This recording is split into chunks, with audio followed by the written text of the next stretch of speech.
Muito obrigado por escolher o Ministério de Vídeo e Áudio do Templo Batista Maranata. Depois de ouvir esta mensagem, visite o nosso site www.tbm.org.br. Nossa igreja oferece discipulado cristão, instituto bíblico e muitas oportunidades para o seu crescimento espiritual. Que Deus o abençoe. Maranata, ora vem, Senhor Jesus.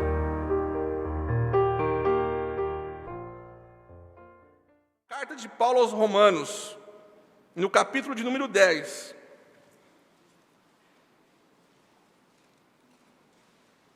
Romanos 10, a partir do versículo 8. Vamos pôr de pé? Vamos ler a palavra de Deus?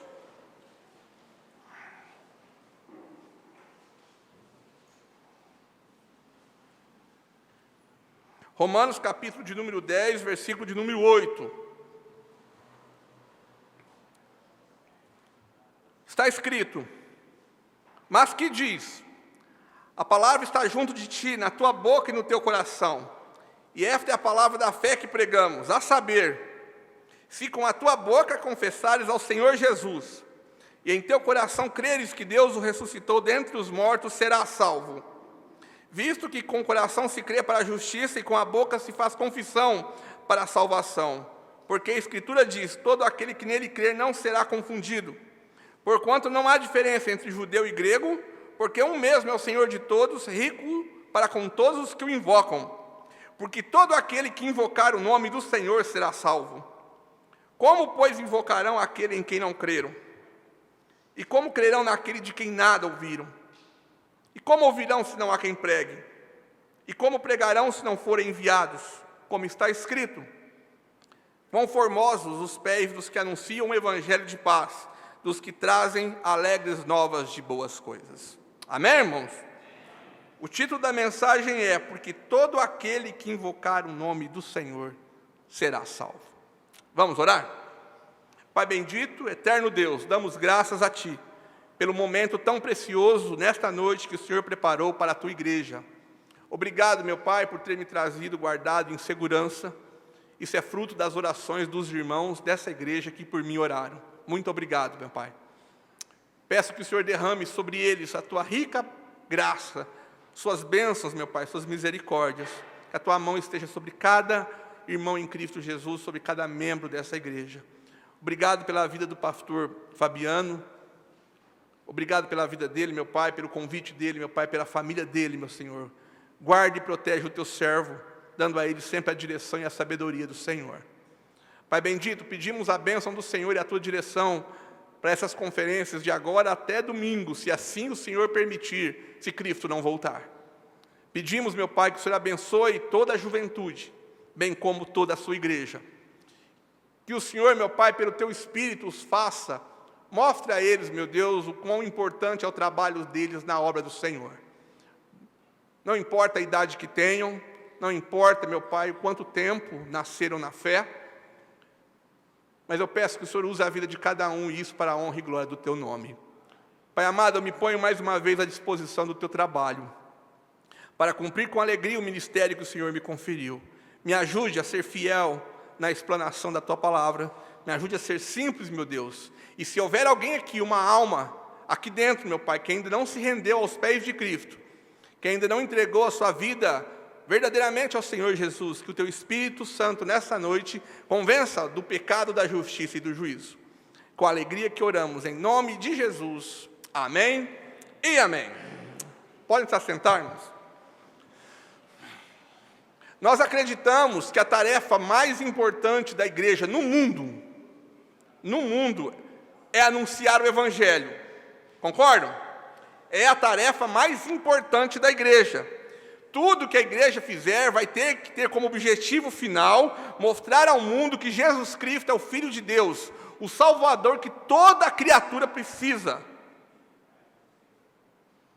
A igreja, ela não possui na sua essência uma missão maior do que essa, do que anunciar a palavra, o Evangelho.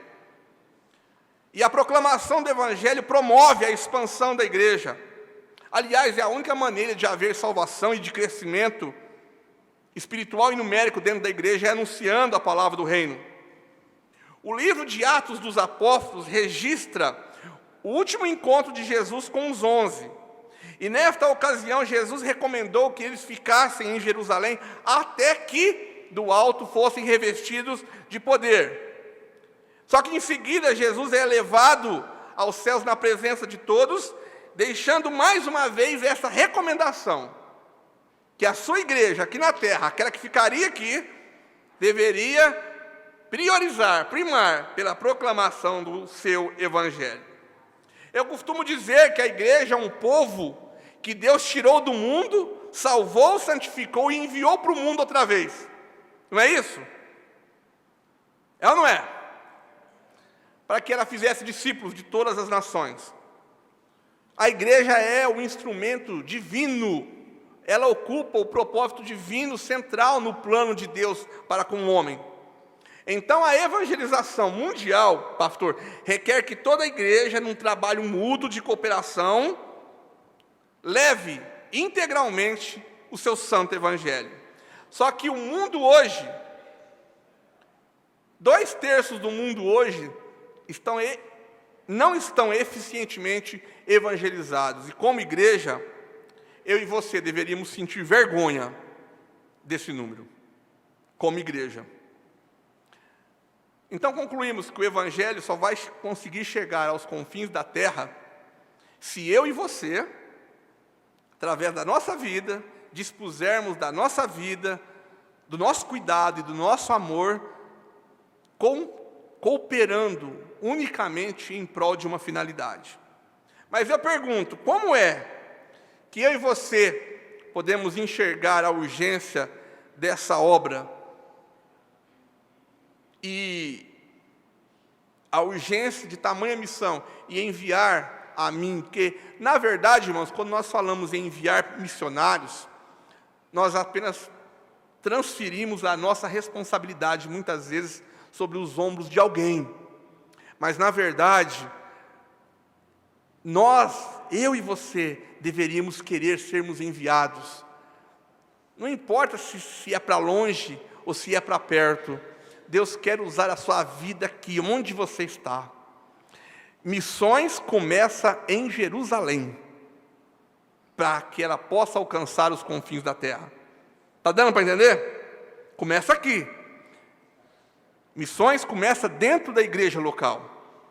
Hoje à noite nós vamos responder 4 perguntas diretas de Deus à igreja, que quando obedecidas, fazem com que nós enxerguemos a urgência do evangelho não ter chegado ainda a todos os cantos da terra. Então que Deus nos abençoe, irmãos. Anote aí, a primeira pergunta, Romanos 10:14, como invocarão? Como, porém, invocarão aquele em quem não creram? O que significa invocar? Algumas pessoas pensam que invocar, pastor, é o mesmo que orar a Deus. Invocar é sim uma espécie de oração, mas não é simplesmente orar. No Velho Testamento, no hebraico, a palavra usada pelos profetas para invocar significa bradar, gritar, chamar. A palavra que o apóstolo Paulo usa no texto de Romanos, já no grego, significa invocar uma pessoa, chamar alguém pelo nome. No texto em questão, invocar, no texto de Romanos 10, invocar é chamar Jesus de Senhor, de eterno Senhor e Salvador. Reconhecer que Cristo é o único meio para a salvação. Embora a oração possa ser silenciosa, o invocar tem que ser audível. Salvo naqueles, é óbvio, que não podem falar. Isso é invocar. O profeta Isaías, no Velho Testamento, diz que invocar é clamar a Ele. Jeremias diz que invocar é tirar das fontes da alegria, das águas da salvação. E o invocar do apóstolo Paulo aqui faz referência àqueles que nunca o fizeram antes. Aqueles que nunca invocaram o nome de Jesus Cristo como Senhor e Salvador. Invocar aqui faz referência, aponta diretamente para aqueles que ainda hoje caminham a passos largos para o inferno.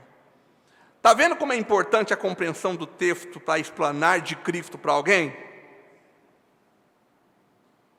A Bíblia deixa claro que um homem perdido, uma pessoa perdida, só pode ser salvo se recorrer a Jesus Cristo. Só. Muitos dizem que podem ser salvos por boas obras, por boas ações, e dizem que isso atrai a presença de Deus, mas se olharmos atentamente para o significado da palavra, tanto no Velho como no Novo Testamento, invocar sempre está ligado a uma palavra, a um nome. Concluímos que invocar é chamar o Senhor pelo nome, pelo seu nome. Quer uma prova de que invocar é diferente de orar? Jeremias capítulo 29, 12 diz assim: então me invocareis, passareis a orar a mim, e eu vos ouvirei. É um pouco diferente. Quando você ora, primeiramente você invoca, e depois dá início, direciona a sua oração a Deus. Invocar está relacionado a chamar Deus pelo seu nome. Orar, basicamente, se faz referência aos pedidos. Só que não há possibilidade de orarmos a Deus sem primeiro invocar o seu nome. Quando Estevão estava sendo apedrejado por conta da sua fé, a Bíblia diz que ele invocava e dizia. Então entendemos que o verbo invocava se refere ao fato dele ter chamado Deus, o Senhor, e dizia ao seu pedido: recebe o meu espírito. Invocava. E o que acontece quando um pecador invoca o nome do Senhor? Ele recebe a sua presença. O salmista diz, no Salmo 145, versículo 18, que perto está o Senhor de todos os que invocam em verdade. Existe uma grande... Olha, irmãos, pregando, a gente sempre fala, para quem está ouvindo, Deus se aproxima de todo aquele que o chama verdadeiramente pelo nome com o coração arrependido. Amém, irmão? Deus se aproxima de todo aquele que arrependido o chamar pelo nome. Quando alguém se arrepende, clama pela salvação, Deus responde. Quando o pecador invoca o nome do Senhor, ele recebe a salvação. O livro de Atos, no capítulo 4, versículo 12, diz que não há salvação em nenhum outro, porque abaixo do céu não existe nenhum outro nome dado entre os homens pelo qual importa que sejamos salvos. Então, você é um instrumento de Deus, leve isso às pessoas. Não importa a idade que você tem, Deus quer usar a sua vida, e você então passa a ser responsável e se torna importante na missão do Senhor. Não existe outro meio do homem natural alcançar a vida eterna a não ser invocando o nome do Senhor Jesus, o único capaz de perdoar pecados. Essa é a primeira pergunta: como invocarão? Segunda pergunta, versículo 14: como crerão? E como crerão naquele de quem nada ouviram? Antes de invocar, o pecador precisa crer. A Bíblia diz em João 3,16 que Deus amou o mundo, repita, de tal maneira que deu o seu Filho, para que todo aquele que nele crê, não pereça, mas tenha a vida eterna. Esse é um meio que alguém precisa para ser salvo, ele precisa crer. Crer significa ser persuadido, depositar confiança, acreditar em alguém. Não se trata de uma crença. Crer é entender e confiar plenamente na obra redentora do Senhor Jesus. Isso é crer. A fé é a única maneira pela qual o homem pode estabelecer um contato com Deus. Deus não aceita, porque não existe outra frequência capaz do homem se relacionar com o seu Senhor. Repito, boas obras não podem levar ninguém a ter um relacionamento puro com Deus se ele não for salvo. Essa fé, ela vai além do óbvio. além daquilo que a gente vê, além daquilo que a gente proporciona. A única linguagem que Deus aceita vinda do coração do homem, crente ou descrente, é a fé. Para nós, Deus diz, sem fé é impossível agradar a Deus. Não importa o que você, sendo salvo, faça, sem fé é impossível agradar a Deus. Sem fé, ninguém pode chegar à presença do Senhor, se não crer que Ele existe. Como é que alguém vai ter fé, se não crer que ninguém existe? Não importa o que o homem faça, não importa o que ele gere, se ele não crer que Deus existe, a sua fé de nada vale. Detalhe, se alguém disser que tem fé em João, em Paulo, em Maria e em Jesus, essa fé de nada adianta para a salvação. Sabe por quê? Jesus não é o Senhor da sua vida. Não é o Senhor da sua vida. Deus não divide a sua glória com ninguém. Com ninguém. Só que tem muita gente que ainda não sabe disso. Não sabe disso. Tem gente perto de nós que não sabe disso. Toda vez que um pregador sobe no púlpito, muitas vezes a gente fala assim, a gente fala que tem gente perto, a começar pelos nossos vizinhos, que são as pessoas mais perto, pastor. Um dia alguém falou isso para mim, que você não vai pregar para os seus vizinhos. Eu já fiz. Só para mim isso não cola.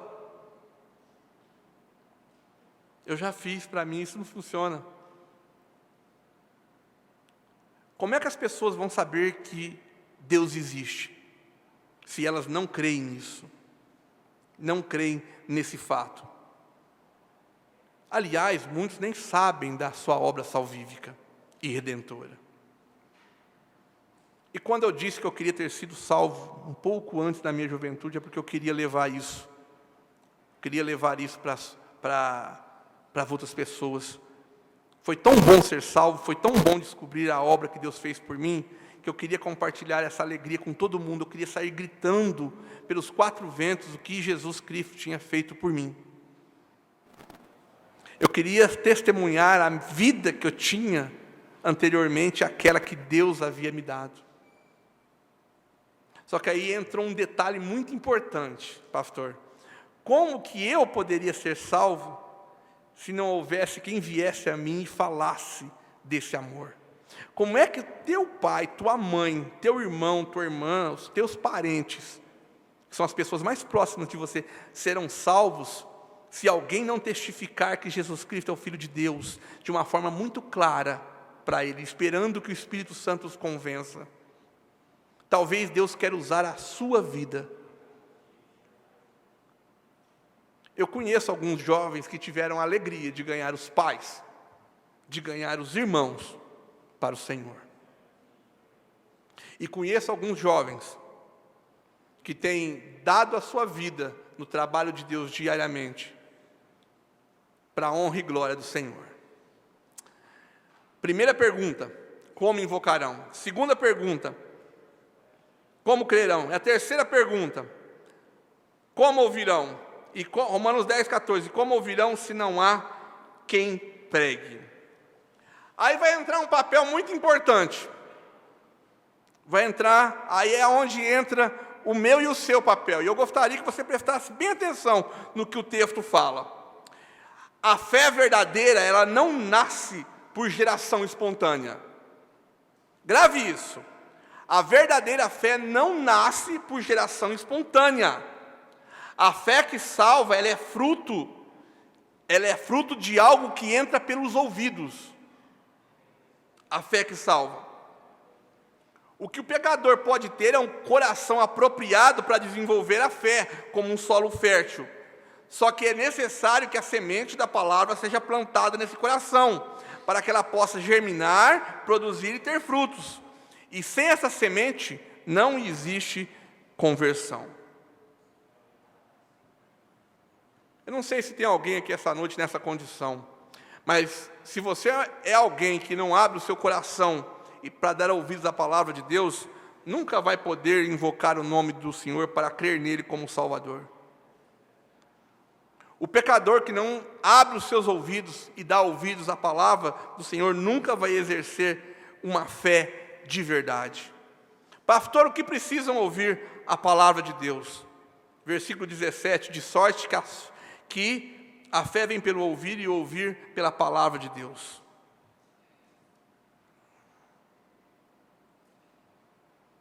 Eu fui um jovem muito tímido. Geralmente a juventude é tímida. Estou errado ou eu estou certo?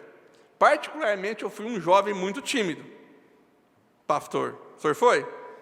Mais ou menos? Entregaram o senhor aqui. Particularmente eu fui um jovem tímido. Mas com a graça de Deus eu casei. Muitas vezes a gente coloca, só para te exemplificar uma coisa, não existe salvação sem pregação, certo? Para haver pregação, para haver salvação, é necessário que haja quem pregue. Quem pregue. Caso contrário, um perdido continuará perdido. E em treinamento de evangelismo, muitas vezes eu pergunto, qual é a sua maior dificuldade em pregar o evangelho a alguém? Uma das primeiras coisas, eu sou muito tímido, pastor. Eu sou muito tímida, pastor. E eu brinco com, se é jovem, eu brinco. Você tem namorado? Tenho. Então você não é muito tímido. Você tem namorado? Então você não é muito tímido. Você é casado? Piorou. Piorou. Só que são desculpas que muitas vezes tiram um pregador do caminho de um pecador para levá-lo à salvação. E a maioria, eu falei do jovem, que a maioria dos jovens são tímidos. São tímidos. E eu brinquei, eu fiz uma brincadeira, mas essa é só uma das desculpas. Pastor, eu sou tímido, pastor, eu não tenho tempo. Ah, pastor, eu não sei falar. Se você conversar comigo, pastor, por 10 minutos depois, você vai notar que eu sou gago. De verdade, se você conversar comigo por 10 minutos, você vai notar que eu sou gago. Sabe essa história de bullying? Já ouviu? No meu tempo era pior. Hoje dá processo. No meu tempo não tinha processo, não tinha nada. Tinha apelido de gaguinho na escola. Quando eu conheci a minha esposa, a gente começou a conversar. Algum tempo depois, a gente estava até noivo. Eu falei, vou te confessar uma coisa. No dia que a gente se conheceu, que a gente começou a conversar, eu pensei comigo, poxa vida, o moço tão bonito, pena que é gago.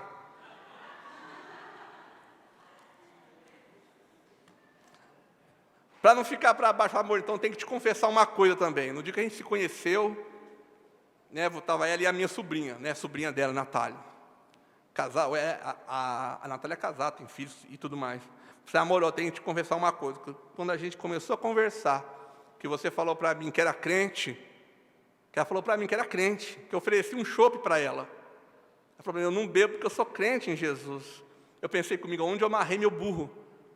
Eu falei, amor, quando você me falou que era crente, eu pensei comigo, poxa vida, uma moça tão bonita, pena que é boba. Mas se você conversar comigo por 10 minutos falando de desculpa, você vai notar que eu sou gago. Eu nasci e me criei no campo, pastor, até meus 25 anos. Eu nasci e me criei no campo, morei na roça. Minha mãe, quando a gente era criança, tinha a reza das 5 no rádio. Minha mãe colocava um copo d'água ali em cima e falava assim, coloca a mão no rádio. Coloca a mão no rádio e deixa o padre, deixa o locutor falar. Você reza junto, depois bebe a água. Vai ser curado da sua gagueira. Perdi as contas de quantos litros de água benta eu bebi. Falaram para ela que uma cidade próxima, lá, Guará, lá tinha um macumbeiro que acontecia, que curava gagueira, inclusive. O que minha mãe fez? Me colocou no ônibus e me levou para Guará. Eu tinha 8 anos, eu entrei em um beco, lá no fundo tinha um homem de branco, falando um monte de coisa enrolada. Senta aí, sentou, eu com meus olhos, eu morrendo de medo. Pôs as mãos em mim e falou, está curado. Pode ir embora. Pagou o camarada. Eu saí, até com medo de falar. Saí, pegamos a esquina, viramos. Quando eu vi o ônibus lá embaixo, falei, ô mãe, o ônibus está vindo. Funcionou não. Não virou nada. Quando meu pastor, em 2003, foi fazer uma viagem e falou para mim, domingo quem vai pregar é você, na escola dominical. Eu não dormi naquela noite. Falei, eu vou chegar diante da igreja, vou dar vexame, que eu vou gaguejar.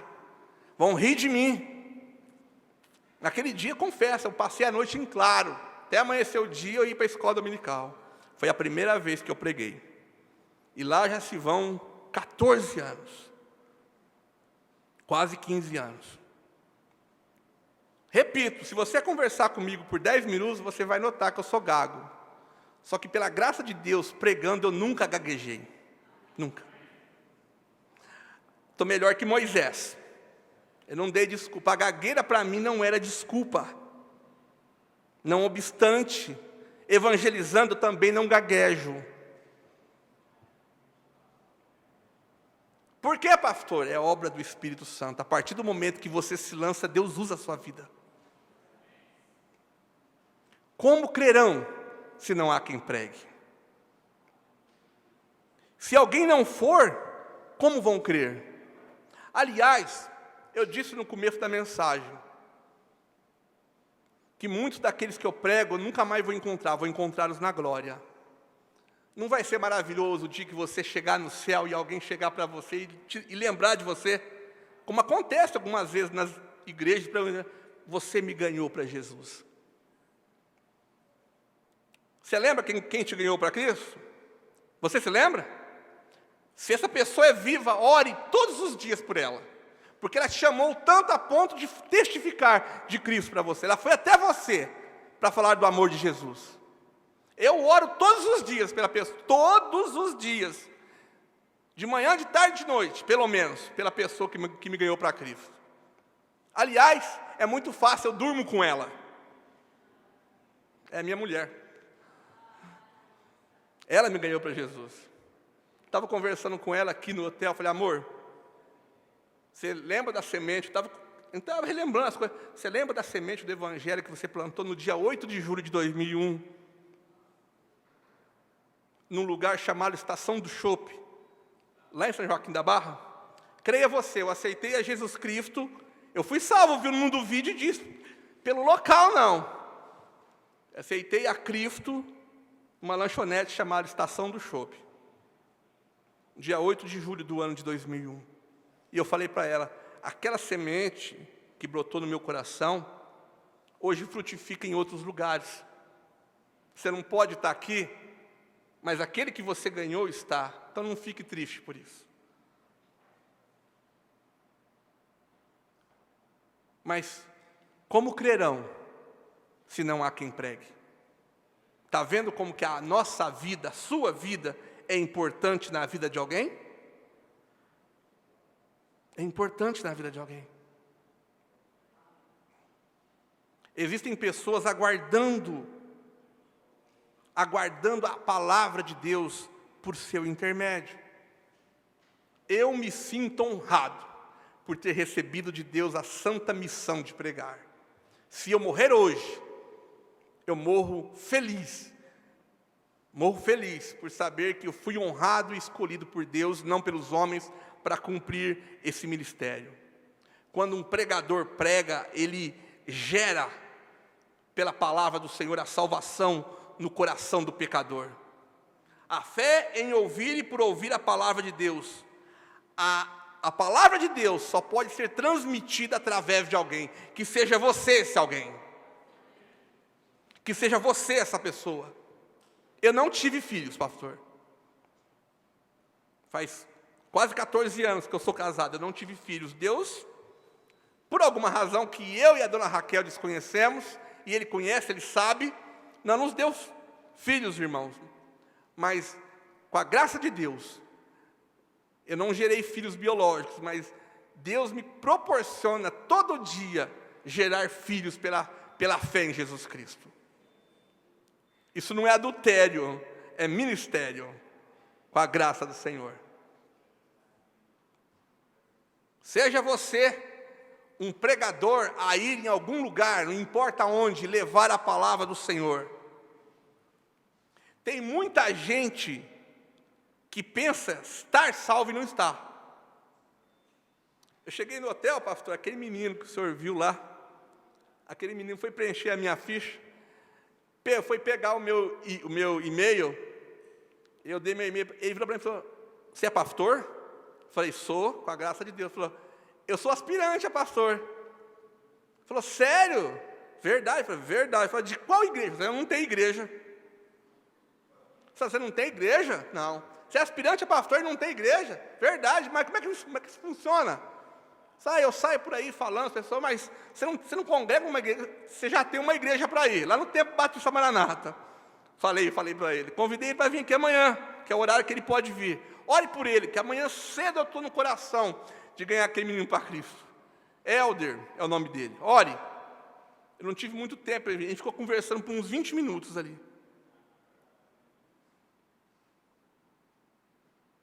Lembra-se de Cornélio?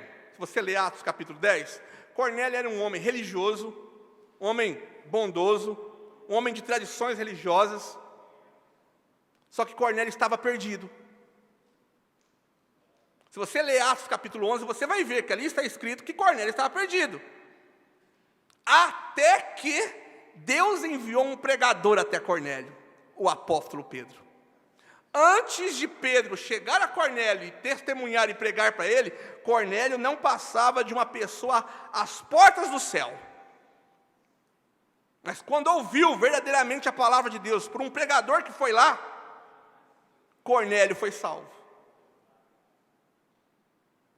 O eunuco, naquela estrada deserta, estava lendo uma porção da palavra de Deus, mas não entendia, até que Deus enviou alguém para explicar. Seja você essa pessoa a explicar as Escrituras para alguém. Seja você. Eu costumo dizer que as bênçãos que os outros não querem, eu pego para mim. Muitas vezes eu chamo tanta gente para ir comigo e ninguém vai. Eu falo: não quer? Então tá bom, eu vou. Eu vou. Você não quer encher tua mão. O galardão que eu mais busco nessa vida, busco todo, mas o galardão que eu mais busco nessa vida é o de um ganhador de almas. Chegar no céu e olhar para trás e ver quantas Cristo me deu por meio da palavra de Deus. Já fiz tanta loucura, eu não vou contar, eu já fiz tanta loucura para ganhar uma alma para Cristo. A minha esposa fala: você é louco? Eu falei: sou, mas Deus manda, eu vou fazer o quê? Seja você, seja um Felipe, seja um Pedro que foi até alguém. Você pode ser esse instrumento, querido. Você é jovem, vou falar para você diretamente. Dizem que a juventude é o futuro da igreja, eu vou muito mais além. O futuro da igreja depende da mensagem que nós levamos lá fora. Depende da mensagem que nós levamos lá fora. Então você, jovem, não importa a idade que você tenha, em nome de Jesus Cristo, dê sua vida a este trabalho. Ainda que você não seja enviado para os confins da terra, o faça em Jerusalém. O faça. Tem tanta gente que a gente olha dentro de um caixão e pensa: por que eu não falei? Estava tão perto de mim. Não espere isso acontecer, é um momento muito triste, que a gente sabe que não tem volta. Primeira pergunta: como invocarão? Segunda pergunta: como crerão? Terceira pergunta: como ouvirão? E a quarta pergunta: como enviarão? Versículo 15. E como ouvirão, se não há quem pregue? Como pregarão, se não forem enviados? Eu creio, pastor, que nós precisamos transformar nossas igrejas numa verdadeira estrutura de treinamento e envio, dentro e fora. Eu sei que vocês já fazem isso, mas sempre há algo em nós que precisa melhorar. Mais do que manter alguns na fé é ganhar outros mais, para que sejam enviados. Enviados, sustentados e alicerçados.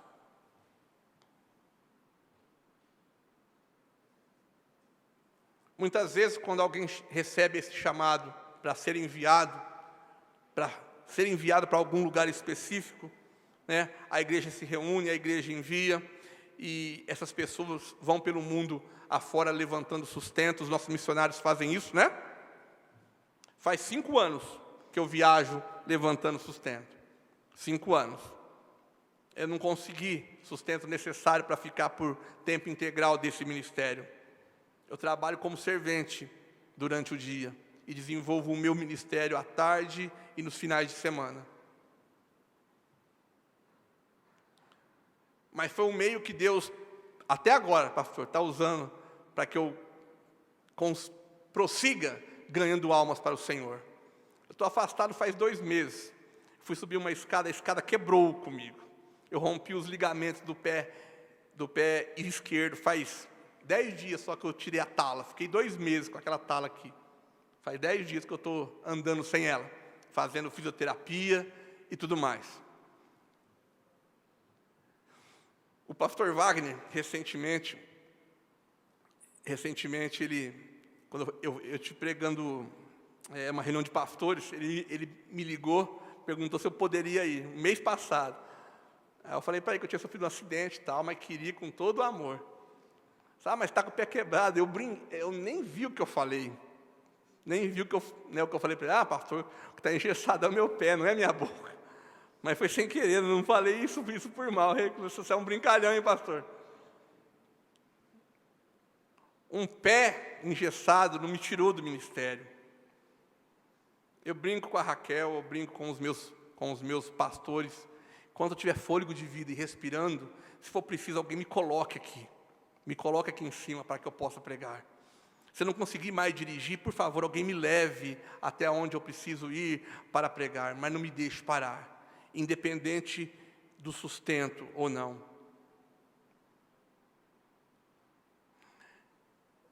Eu recebi uma ligação, pastor, aquela que o senhor me deixou ali. Eu parei no meio da estrada para poder abastecer o carro, clonaram o meu cartão do banco.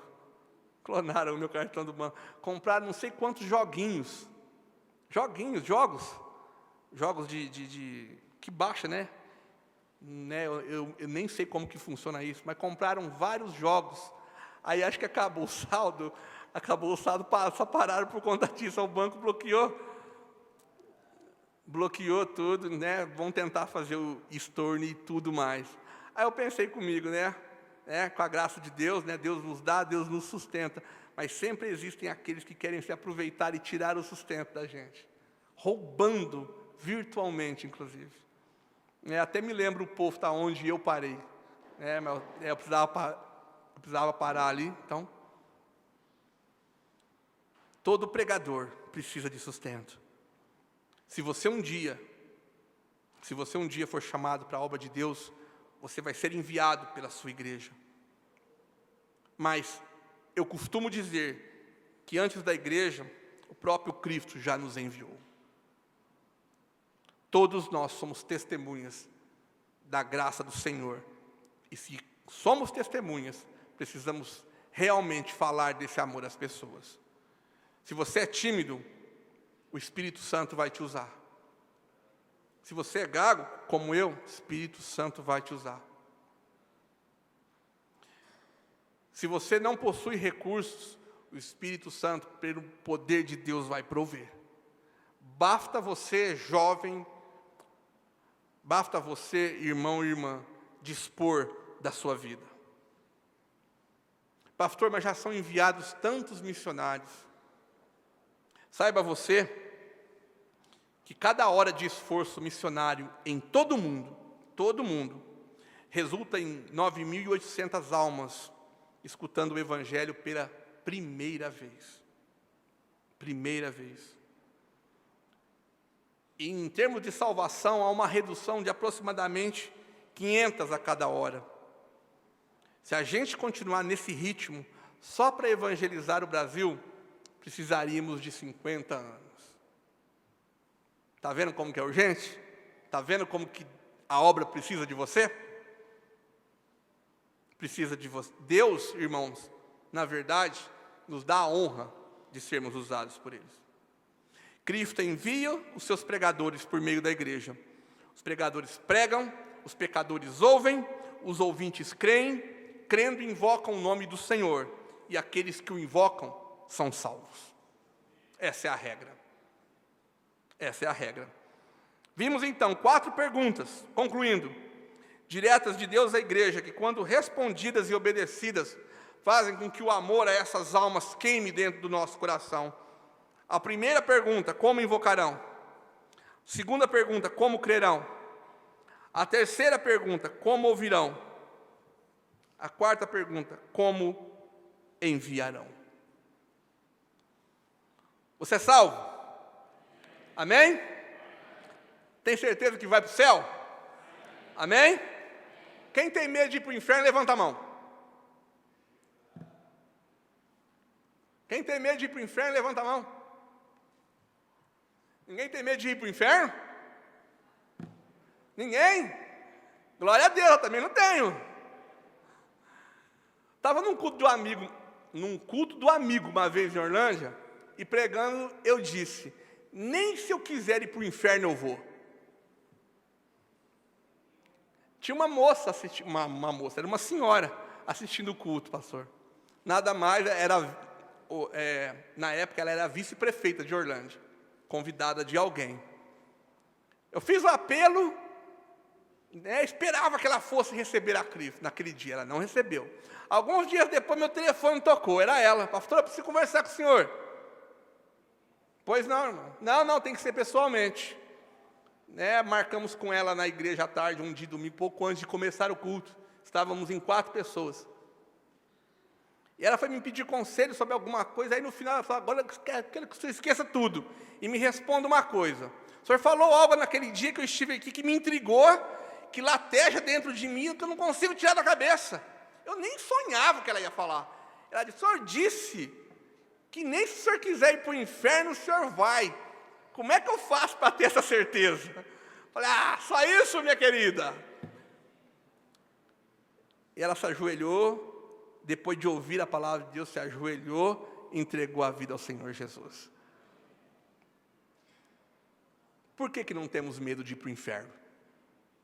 Porque um dia alguém nos amou, veio até nós, pregou o Evangelho, ouvimos, cremos e recebemos a Cristo como único e suficiente Senhor e Salvador. Está vendo o valor que um pregador tem? Pastor, o senhor está falando isso só porque o senhor é pregador, seja um também. Talvez você não vai ser um pregador de púlpito, vai ser pregador no mundo.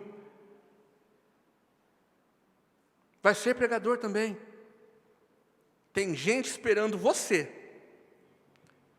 Deus quer presentear você com almas, desde a sua juventude. Amém, irmãos? Que Deus nos abençoe.